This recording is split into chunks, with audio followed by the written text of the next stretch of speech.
কেউ একজন বলেছিল, সম্মানের সাথে মৃত্যু অপমানের সাথে বেঁচে থাকার চেয়েও শ্রেয়। সেটারই বুঝি প্রমাণ করে দেখালেন 12 বছর বয়সী শিশু কৃষ্ণেন্দু দাস।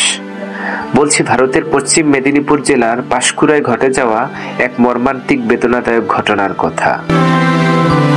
12 বছরের কৃষ্ণেন্দু দাস গোসাইবার বাজার থেকে চিপসের একটি প্যাকেট নেয়।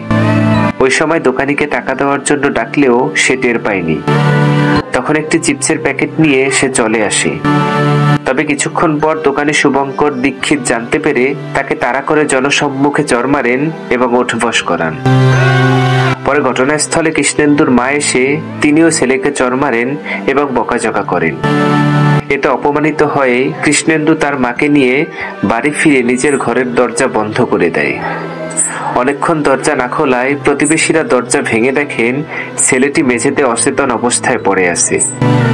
তার পাশে পড়েছিল একটি অর্ধেক খালি কীটনাশকের বোতল। পাশেই পাওয়া যায় তার লেখা একটি চিরকুট, যেখানে লেখা ছিল, মা আমি চোর নই, আমি চুরি করিনি, আমি কুরকুরে ভালোবাসি, যাওয়ার আগে এটাই আমার শেষ কথা, এই কাজের জন্য আমাকে ক্ষমা করো। পরে আশঙ্কাজনক অবস্থায় তমলুক হাসপাতালে নিয়ে গেলে চিকিৎসকরা তাকে মৃত ঘোষণা করেন।